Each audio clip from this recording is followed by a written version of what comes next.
السلام عليكم ورحمة الله وبركاته. ازيكم يا حبايبي؟ وحشتوني. كل سنة وانتم طيبين، ويا رب تكون سنة سعيدة عليكم وعلى الجميع. لو انتي اول مرة تشوفوا قناتي، انا معكم ملك من دلع طبختك. يا ريت يا حبيبتي اللي تشوفوا القناة لاول مرة ما تنساش تشترك وتفعل الجرس عشان خاطر يوصلها كل جديد. ان شاء الله هنبدأ معاكم بقى السنة دي بطريقة الحمام وجماله.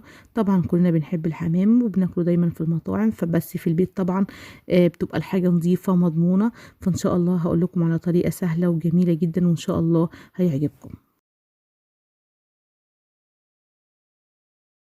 زي ما أنتم شايفين قدامكم أنا جايبة الحمام، طبعًا باكون غاسلاه كويس جدًا، باكون غاسلاه بالملح وبالخل، ولو حابة تعمليه في منقوع زفارة لمدة نص ساعة يبقى أحسن. بتجيبي مَيّة وبتحطي فيها معلقة سكر ومعلقة ملح، وبتنقعيه في المَيّة دي لمدة نص ساعة.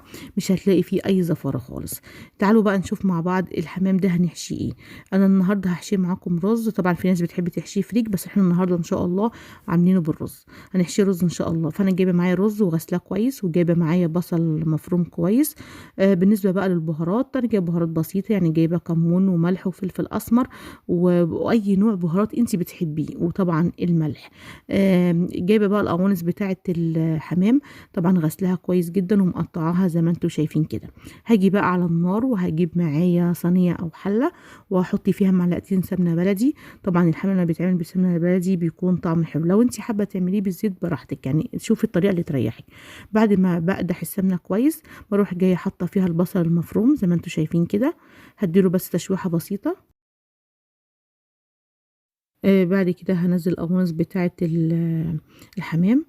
طبعًا أنا حاطة قوانص بس ما حطيتش الكبد، اللي حابب يحط الكبد يحبها، بس أنا عندي في البيت مش بيحبوا الكبد، فأنا حاطة القوانص بس. هاحط بقى البهارات اللي أنا قُلت لكم عليها، اللي هو كمون وكزبرة وفلفل أسمر وأي نوع بهارات أنتِ حاباه، والملح طبعًا. بعد كده بعد ما أدّيهم تقليبة بس بسيطة مع البصلة، هانزّل بقى عليهم الرز وهاقلّبهم كويس مع بعض. بافضل أقلّب الرز على النار يعني حوالي 5 دقايق كده، وبازوّد معاه شكشوكة مَيّة عشان الرز ما يلزقش معايا. طبعًا أنا باهدّي النار شوية عليه، وافضل أقلّب فيه لحد ما أحس إن شكشوكة المَيّة اللي أنا حطيتها دي اتبخّرت. مش باخلّيه كتير، يعني هي بالكتير 5 دقايق على النار. خلاص كده الرز بقى تمام معايا. هاشيله بقى من على النار واسيبه يبرد.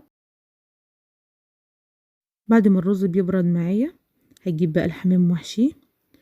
أحط كمية رز كويسة جواه، بس طبعًا يعني إيه مش هادُكّها أوي، يعني أنا بادخّل بس مش باضغط أوي الرز علشان خاطر يفلّص لمّا ييجي يستوي. لإن أنتم عارفين يعني إيه، عارفين إن الرز بيزيد، فأنا مش عايزة أكتمه أوي.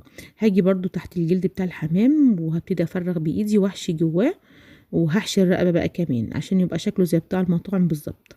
باحشي الرقبة زي ما أنتم شايفين كده، يعني احشوا الحمام زي ما أنتم شايفين أنا باعمله بالطريقة دي كده.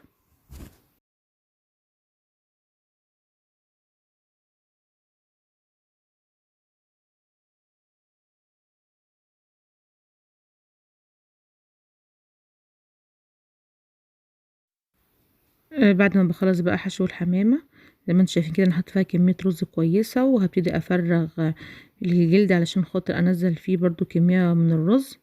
مش هاكتّر طبعًا في الجلد، لإن عشان برضه جلد الحمام بيكون رقيق شوية، فأنا باحط كمية رز بسيطة. وبعد كده باحط الجناحات بتاعة الحمام بالشكل ده، باحطها ورا الرقبة، وابتدي بقى أشبّك الرجلين بتاعة الحمامة زي ما أنتم شايفين بالشكل ده.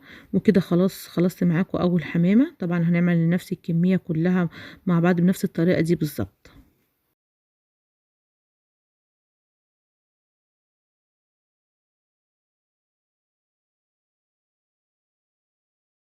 بعد ما بنخلّص الحمام كلّه بقى، أنا ما رضيتش أطوّل عليكم الفيديو، أنا كل اللي حشيته قدّامكم بس يعني حمامتين.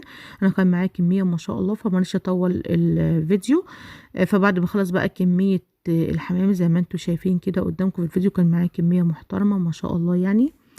بجد والله ما خَد وقت، يعني في ثواني يعني. نيجي بقى على النار، هنجيب معانا حلة تكون يعني نحط فيها كمية مَيّة كويسة علشان خاطر تاخد كمية طبعًا حسب كمية الحمام اللي معاكِ. فأنا جايبة معايا ما شاء الله حلة كبيرة، وحاطة فيها كمون وكزبرة وفلفل أسمر وحبهان وورق لوري، وهاقطّع عليها بصلة كبيرة وحبة طماطم، وطبعًا ما ننساش الملح. هاسيب الحلة دي على النار لحد لمّا المَيّة تغلي كويس.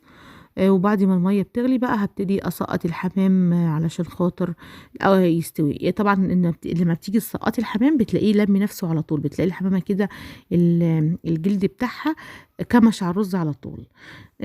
هاسقّط كمية اللحام اللي معايا كلّها.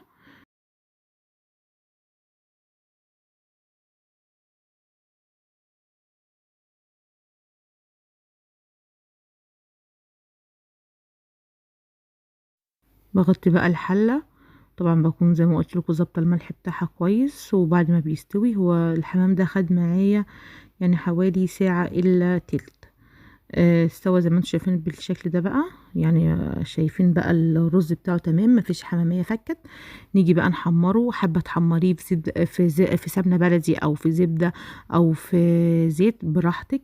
لونه دهبي وجميل بسم الله ما شاء الله، وبجد كان طعمه خطير واللي كَلُه والله شكّر فيه. يعني إن شاء الله هيعجبكم.